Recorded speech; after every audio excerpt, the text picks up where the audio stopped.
Beleza, então 10 segundos. Aham. Assim que começar aqui eu já passo pro outro lado.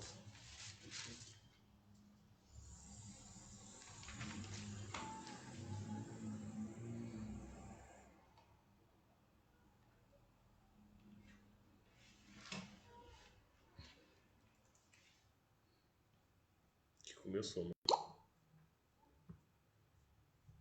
Vou minimizar aqui o do Face, porque senão vai pesar demais.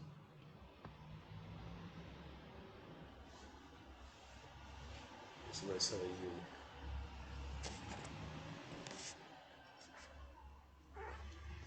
Só dá só uma viradinha pra cá, só pra enquadrar aqui. Tá bom, hein? Tá de boa.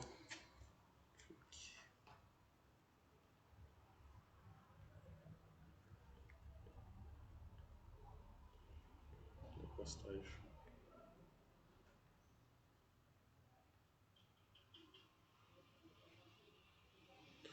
No Instagram, quando eu posto no story, tá dando um zoom, velho. Você pode ver. Vou entrar pro celular.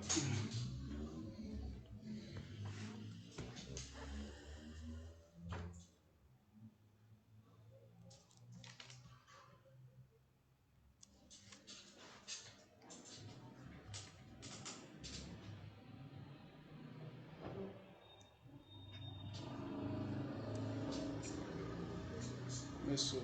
Começou? Fala pessoal, tá tranquilo? Tá com um pouquinho de atraso. Pessoal, a gente só tava organizando aqui o programa, vemos se estava tudo certo com a chave de transmissão, beleza? Geraldo vai estar acompanhando a nossa live aqui pelo celular, só pra gente ver o feedback de vocês aí, ver se o som tá chegando legal, pra gente pegar então e começar.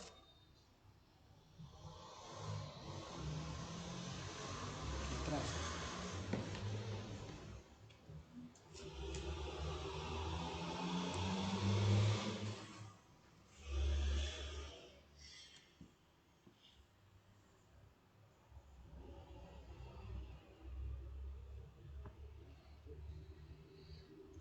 Tá transmitindo o escrito na hora que a gente fala. Ó, Bacana, né? Pô, acho que tá tranquilo, mano. tá tranquilo? Tá. O pessoal falou que tá de boa? Tá. Deixa eu ver se você quiser começar, irmão. Pode ficar à vontade. Ver se tá tudo certo aqui. Beleza. Vamos lá? Vamos lá. Fala pessoal, tudo bem? Boa tarde. Meu nome é Heraldo Rodrigues Vale, meu parceiro Matheus de Oliveira Reis. Fala, pessoal. E hoje a gente está aqui para comentar para vocês um pouquinho do nosso TCC, o nosso trabalho de conclusão de curso. Uma parte da introdução onde a gente comenta sobre 3 conceitos de formação da regulação do desempenho do exercício, né, relacionado à percepção subjetiva de esforço, e é uma parte onde a gente considera que seja talvez aí a parte mais importante da nossa introdução. Antes, rapidinho, só para eu dar um recadinho para vocês, às vezes algumas pessoas, alguns colegas nossos não conhecem o programa, não conhecem o PET.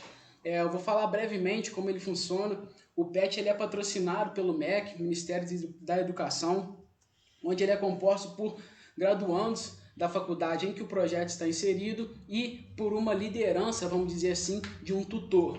Por que essa liderança, né, entre aspas? Porque tanto os petianos quanto o tutor, né, o graduando e o docente da faculdade, todos eles têm essa questão de troca de ideias, não somente um líder decide o que é feito, ele apenas nos ajuda, né, nos orienta nas nossas ideias que são expostas durante a nossa reunião. O PET ele trabalha em 3 pilares: ensino, pesquisa e extensão, onde a gente tenta pegar todas as atividades que a gente faz no PET e tenta não dissocializar nenhuma delas. A gente tenta trabalhar em conjunto a pesquisa, o ensino e a extensão. Provavelmente já deve ter sido comentado em outras lives, dado que a gente já tem mais ou menos 3 meses já com o projeto Live PET, o que seria o ensino, o que seria a extensão, o que seria a pesquisa. Então, um exemplo rápido seria o que a gente está fazendo aqui hoje, que seria o projeto Live PET, onde a gente trabalha tanto na extensão, onde a gente abrange o que a gente está apresentando para vocês, não somente para o ambiente da UFJF, mas a gente fala para alguns amigos que estão vendo a gente, estudando de outras faculdades, então a gente tem um pouco da extensão. A pesquisa, hoje especialmente, uma pesquisa um pouco mais individualizada, nossa, minha e do Matheus, onde a gente está mostrando um pouco do nosso TCC, mas em outras lives a gente já comentou sobre pesquisas que o PET faz, então a gente também está atuando na pesquisa aqui, e o ensino, onde a gente passa para vocês, através dessas lives, através de entrevistas, algum conteúdo que venha a enriquecer vocês de alguma forma, tá? Então, pessoal, um último recado dessa parte seria o nosso processo seletivo de 2020, ponto 2, né, do segundo semestre, onde a gente vai estar selecionando, né, através de editais e provas, todos os processos que são necessários para ocorrer o processo seletivo, onde a gente onde precisaria, né, de graduandos aí da FAEFID, essa mensagem é especialmente para vocês, do segundo ao sexto período. Fiquem atentos, a gente já postou, a nossa comissão do processo seletivo já fez alguma postagem relacionada que vai haver o processo esse segundo período, então só ficar atento quando a gente soltar o edital ou tiver uma dúvida, entre em contato com a gente, o Insta já está aí pequenininho, FAEFID-PET, mas no final da live a gente vai passar todos os nossos contatos direitinho, tá? Perfeito. Pessoal, o que levou a gente, né, a estudar percepção subjetiva de esforço, o que eu e Matheus a gente viu de interessante nisso?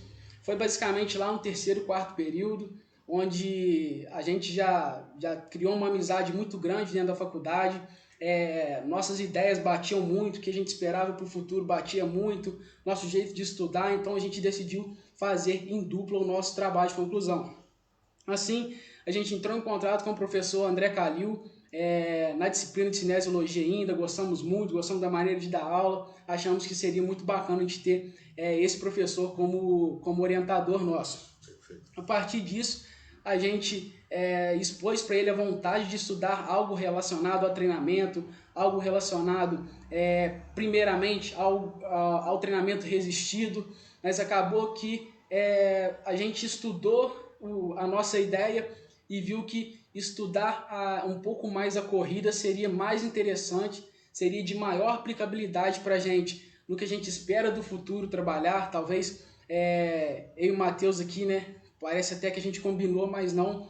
A gente entrou na faculdade com uma ideia de seguir carreira militar dentro da Marinha, então a gente vê uma maior aplicabilidade da corrida, né, entender um pouco mais disso e uma ferramenta de utilizar, que é a percepção subjetiva de esforço, que é um meio barato, simples e de muito bem grado, né, de utilização. Então, a gente acabou juntando isso, chegou no tema de hoje em dia, não tão estruturado como é hoje, né, a gente começou bem simples, às vezes com os 3 conceitos que a gente vai falar. O primeiro a gente levava como superior, aí a gente encontrou outro artigo, a gente levou aquilo como superior, e nesses últimos meses a gente debruçou através de um artigo recente, que traz um novo conceito, que abriu a nossa mente em relação à percepção subjetiva de esforço, como ela é formada, que não é nada simples como a gente pensava que era. Beleza, pessoal? Basicamente foi esse o nosso processo que a gente levou até aqui para estar apresentando a live para vocês. Perfeito.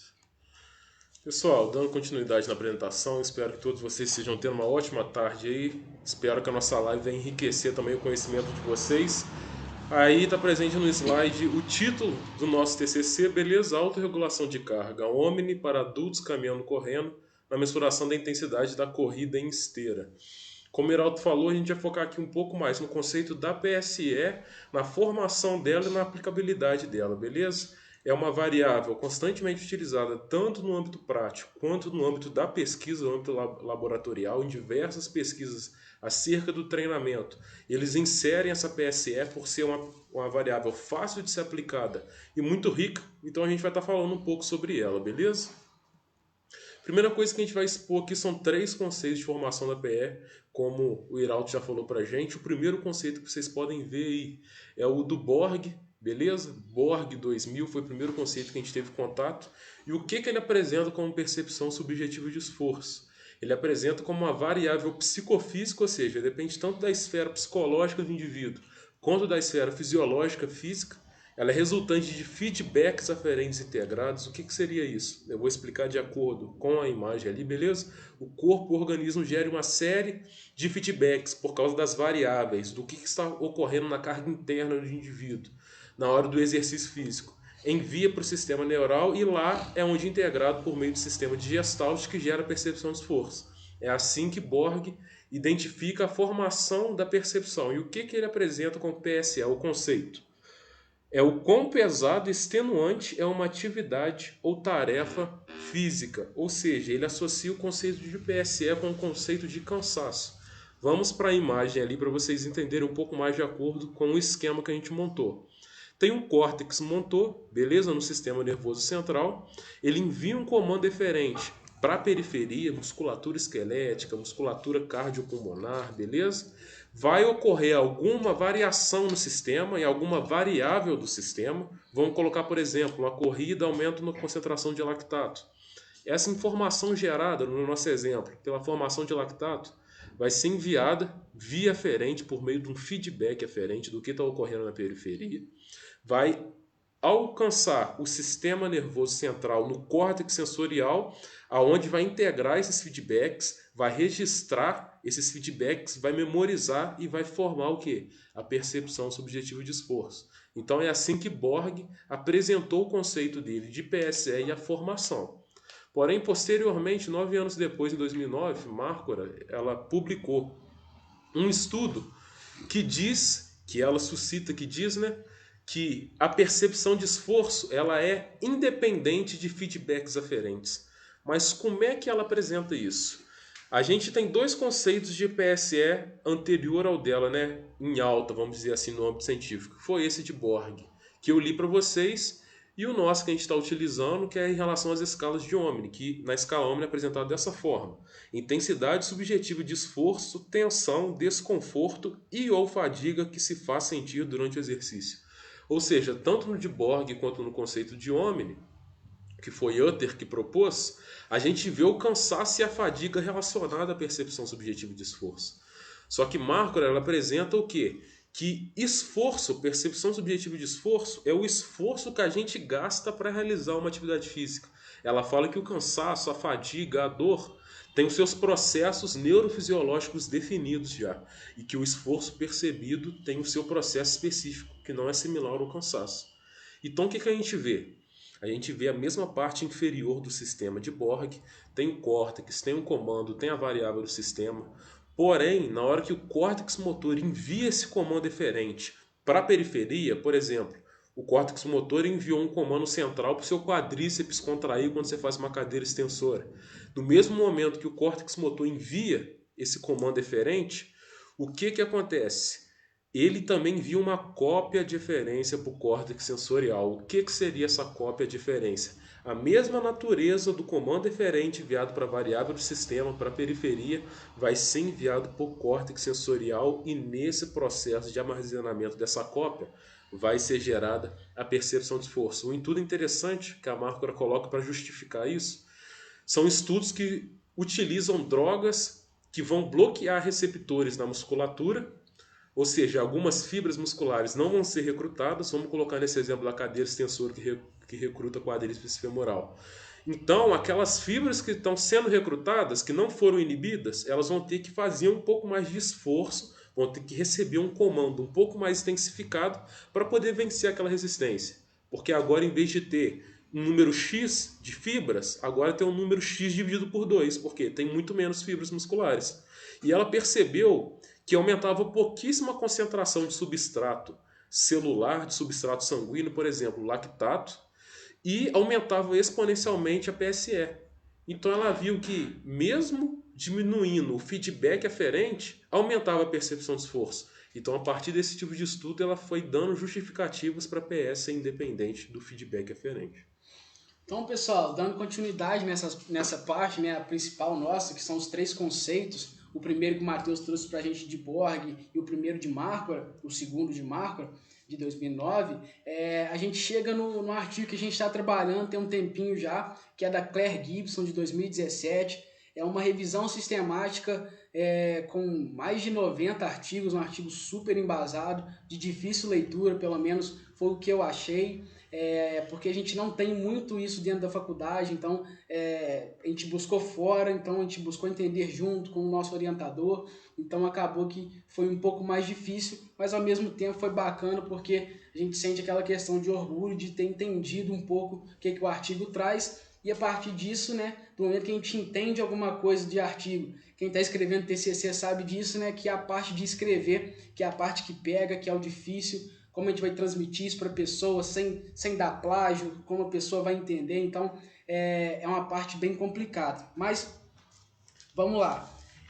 A Claire Gibson, ela já mostra, inicialmente ela já critica essas duas visões que os pesquisadores que pesquisam, a área da regulação do exercício, né, percepção subjetiva de esforço, eles reduzem muito a formação da PSE ao modo de periférico e central, ou apenas uma junção entre eles, um simples feedback aferente, ou essa questão das cópias de referência. Ela traz que o corpo ele funciona de uma forma integrada, com diversos outros mecanismos, além do um simples feedback aferente. Então, é uma visão muito reducionista dizer que a percepção, a regulação do exercício, ela é formada a partir de uma via, ou de outra via, ou de duas vias somente, tá?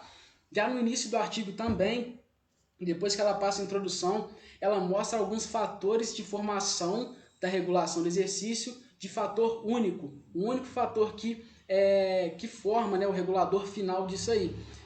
Onde ela traz vários autores de diversos artigos, né, de diversas áreas, onde tem nutricionista, psicólogo, bioquímico, fisiologista da parte cardiopulmonar, geneticista. Então, cada um desses autores defendem sua ideia de como é o processo final de regulação. Mas só que, novamente, é o que ela mostra, porque é muito ruim você reduzir o corpo a uma parte só quando você está fazendo exercício. Porque quando você está realizando exercício, diversos sistemas fisiológicos que estão atuando ao mesmo tempo. Então, todos eles vão estar integrados, atuando na formação da percepção de esforço. Foi assim que ela criou uma nova teoria, vamos dizer assim, a teoria do governador integrativo, que ela fala que é uma teoria de sistemas complexos, né, que vai muito além do que um fator único. Essa teoria, ela tem diversos mecanismos que formam, não vou entrar em detalhe em cada um, porque senão a gente teria praticamente apresentar somente esse artigo da Claire Gibson, um artigo muito completo, talvez uma outra oportunidade, ou então, se alguém quiser, depois a gente vai disponibilizar, que ela fala que o mecanismo, talvez o principal e o final, seria o looping de feedback negativo. O que seria um looping? É aquela questão, aquele ciclo vicioso que não para. A todo momento, o centro regulador ele vai estar recebendo feedback aferente, preparando alguma resposta, enviando pelo comando aferente até a variável do sistema. Essa variável do sistema ela vai, em algum momento, mudar o que precisa ser mudado naquele momento. Aí ela tem que enviar de novo o feedback referente para o centro regulador para ele ver o que precisa ser mudado, enviar o comando referente. Esse seria o looping, seria uma coisa principal que o organismo, né, o sistema nervoso central precisa para poder conseguir entender a todo momento todos os sistemas fisiológicos, como eles estão trabalhando, o que está acontecendo na glândula, no músculo e por aí vai.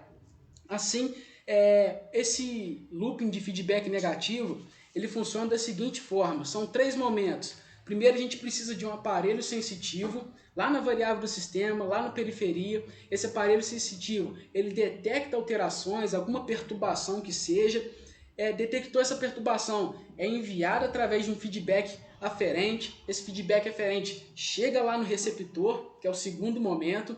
Esse receptor o sistema nervoso central, ele capta as informações que chegou para ele e verifica se há necessidade de executar alguma mudança ou não. Por que ou não? Porque vai ter momentos que o centro regulador enviou para fazer alguma coisa.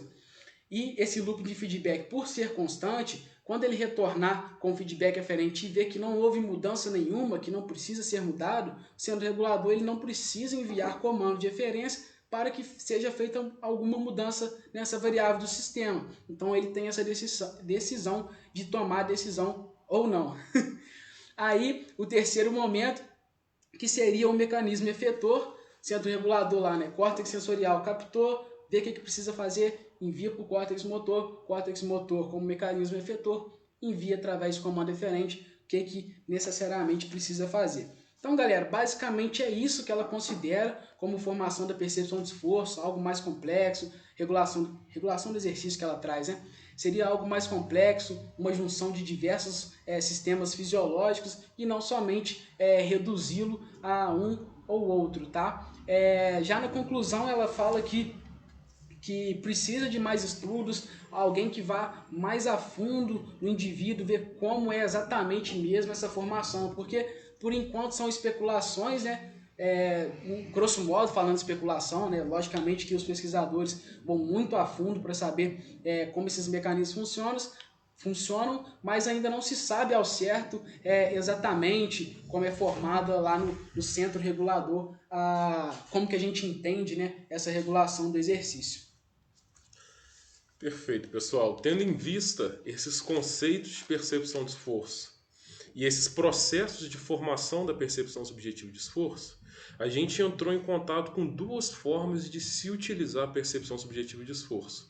Uma é por meio da técnica de estimativa e a outra por meio da técnica de produção. Antes de falar em si dessas metodologias, desses métodos de utilizar a percepção de esforço, quero mostrar para vocês essa escala que está ali em cima, a escala Omni para adultos caminhando correndo, beleza? Vai ser a escala que a gente vai usar no nosso TCC, na parte metodológica. É uma escala, como vocês podem ver, que tem 11 pontos, entre 0 e 10. Tem 6 descritores verbais, que são aquelas palavrinhas embaixo de cada categoria numérica. Extremamente fácil, fácil, um pouco difícil, difícil, extremamente difícil.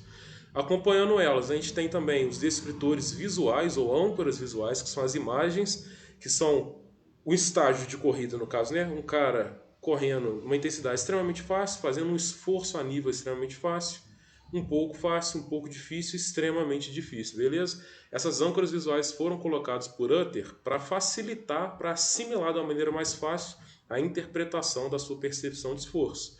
E o interessante, algo que a Gibson apresenta no estudo dela, é o efeito de comparação. As suas experiências anteriores vai auxiliar a você ter uma percepção de esforço mais calibrada. Então é interessante, quando a gente for usar essa escala, fazer uma sessão de familiarização com o indivíduo, pois o indivíduo tendo vivenciado experiências anteriormente, corrida a 1, 2, 3, 4, 5, 6, 7 km por hora, ele vai ter um parâmetro comparativo para saber, numa prova de 5 km, de 10 km, uma meia maratona, uma maratona completa, qual vai ser as estratégias de pace, de ritmo de corrida que ele vai poder utilizar com base na percepção de esforço dele. Mas enfim, técnica de estimativa. A gente tem como variável independente a intensidade. O que seria ter como variável independente a intensidade? A gente tem o nosso aluno, o nosso praticante de personal, a nossa equipe atlética. Colocamos eles para praticar a corrida, vou usar como exemplo, numa determinada intensidade, beleza? Uma determinada velocidade. Eles vão fazer esse trabalho com a corrida naquela intensidade que a gente instruiu eles a fazer e aquilo vai gerar uma percepção de esforço, ou seja, percepção de esforço vai ser fruto daquela intensidade. Como forma de exemplificação prática e científica, a gente trouxe um estudo para vocês, beleza? De Horta 2020. Dentre os autores, a gente tem um dos nossos professores da Faculdade de Educação Física e de Esporte aqui da UFJF, né? O Maurício Bara Filho, beleza? O Renato Miranda também está nesse estudo. E qual que é o título dele? Perfil da carga de treinamento no voleibol de alto rendimento, um estudo de caso. Por que é um estudo de caso?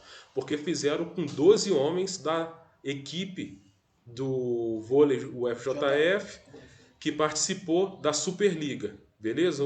O evento principal de vôlei que a gente tem aqui no Brasil atualmente. E o que acontece? O que eles quiseram verificar nesse estudo? Quiseram verificar a carga de treinamento durante um período de 20 semanas. Eles quiseram verificar a variação dessa carga de treinamento. E como é que eles fizeram para fazer isso? Esse período de 20 semanas foi dividido em 3, período preparatório, competitivo 1 e competitivo 2, só que o similar na aplicação foi que a PSE foi coletada sempre 30 minutos após a sessão de treino. O que seria isso? Os atletas fizeram o treino ou o jogo, esperou-se 30 minutos e perguntou a cada um como foi a sua sessão de treinamento, como foi a sua sessão de treinamento, ou como que foi o seu jogo. Por que se espera o período de 30 minutos? Para o atleta ele não ser tendencioso e fornecer uma PE relacionada ao último momento de treino, porque pode ter finalizado o treino com um exercício um pouco mais intenso, ou por ele estar cansado durante a sessão de treino e no final, espera-se que ele esteja mais cansado do que o início. Ele associar o esforço àquela última parte do treino, então vai ser uma PSE tendenciosa. Espera-se que ele mensure o treino, a sessão de treino como um todo. Pega essa PSE, multiplica pelo tempo da sessão de treino e isso vai gerar um produto em unidades arbitrárias, que vai ser aquela carga de trabalho, vai ser o volume de treino daquela sessão. Fizeram isso durante as 20 semanas, ou seja, além de você ver a resposta do seu aluno, da sua equipe, do seu praticante, naquela sessão de treino, você consegue controlar sua carga de trabalho durante aquele período de 20 semanas. Então, pessoal, só resumindo um pouco o que seria o método de produção, né, ou técnica de produção, de acordo com 2 autores que a gente tem, a gente inverte a questão da ordem, vamos dizer assim, da percepção de esforço e da intensidade. Se antes a intensidade era a que formava, né, que dava o início ao exercício e logo após o indivíduo gerava a percepção de esforço, na técnica de produção, o indivíduo ele utiliza a intensidade como um fator dependente da percepção subjetiva de esforço. Como assim? Através de um indivíduo, né, familiarizado, como o Matheus trouxe, feito um teste de estimativa, né, um teste de ancoragem, para que ele saiba as velocidades, como ele se sente entre os pontos de 0 a 10, o treinador utiliza disso, pega, hoje o seu treino vai ser um pouco mais forte, você vai trabalhar entre 7 e 8 da escala. O indivíduo olha a escala, lembra lá como era o treinamento dele, lembra como ele se sentia e a partir disso ele inicia o seu treino. Então, pela autorregulação da carga. Então, a intensidade ela fica como variável dependente da percepção subjetiva de esforço, que vira uma variável independente. Beleza? Eu trouxe um exemplo bem rapidinho para falar do método de produção, num artigo de 2005, um pouco mais antigo, mas só que é um artigo muito bacana, porque ele fez, né, quase a mesma coisa que a gente vai utilizar hoje em dia, mas só que eles fez com criança, né, a autorregulação da corrida, usando a percepção do exercício, a percepção de esforço em crianças, onde o Gross-Lambert, né, que é o autor, ele utilizou aí 32 crianças no seu método, 16 do sexo masculino, 16 do sexo feminino. O desenho experimental dele foram duas sessões de teste, onde a primeira sessão foi o teste de classificação máxima pelo método de estimativa, como eu tinha falado para vocês anteriormente, né? Ele funciona como uma espécie de ancoragem para ter uma base depois para você comparar os dados. Nesse teste de estimativa, né, as crianças corriam um percursozinho de 20 metros numa quadra, demarcado com cones. Elas tinham uma velocidade inicial. Nesses 20 metros, né, ela percorria 3 vezes, que era considerado um estágio. Essa velocidade inicial, né, do primeiro estágio era de 5 km por hora. Tinha um instrutor ajudando a criança a manter o ritmo certinho de cada estágio e um apito, né, uma indicação sonora que ajudava também o instrutor a ajudar a criança a manter essa cadência entre um cone e o outro. A partir do momento que a criança não conseguia mais manter essa cadência, era considerado o seu teste máximo e assim considerado como o 10, né, o extremamente difícil. Logo após, em outra sessão, era feito o teste de autorregulação, onde o instrutor dessa vez, né, sem aviso sonoro e sem um instrutor ajudar, ele pegava as crianças e mostrava a escala para ela e falava, pô, você vai correr no 2, você vai correr no 6, você vai correr no 10, né? Correr não, né? Você vai fazer o que você tinha feito no teste 1, de acordo com o ponto 2, com o ponto 6 e com o ponto 10. A partir disso, eles fizeram a comparação, né, das variáveis fisiológicas dos pontos da produção e da estimativa e verificaram que a frequência cardíaca foi a mesma, a velocidade que a criança conseguia percorrer foi a mesma, o que mostrou que a utilização do método de produção com a percepção de esforço é um método bacana, de fácil utilização e que crianças conseguem autorregular o seu exercício, né? Pelo menos nesse artigo, né? Não sei de outra forma se crianças vão conseguir, mas nesse artigo ele traz que ele trabalhou essa questão dos 20 metros como uma forma lúdica, falando que era uma brincadeira, né? Que ele fala que para trabalhar com crianças teria que ser dessa forma e não chegar lá e falar que elas vão fazer um teste. Então foi um estudo bem bacana que basicamente é o que a gente vai fazer em nosso TCC. Em uma outra oportunidade a gente apresenta o nosso TCC como um todo, estamos fechando nossa metodologia e basicamente é isso, né, que ele traz do método, do artigo. Então, pessoal, uma live rápida, acho que direta, bem ao ponto mesmo que a gente iria falar para vocês, senão acaba ficando um pouco cansativo também, 40, 50 minutos de live.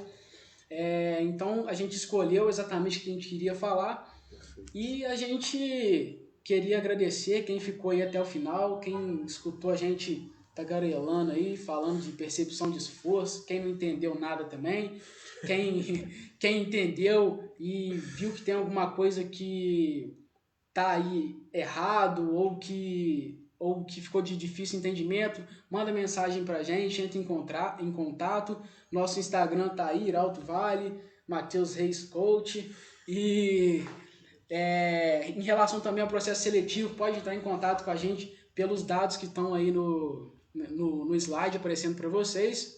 E basicamente é isso, né? Tem alguma coisa para completar? Não, galera, no mais não deu pra gente acompanhar aqui simultâneo com vocês os comentários.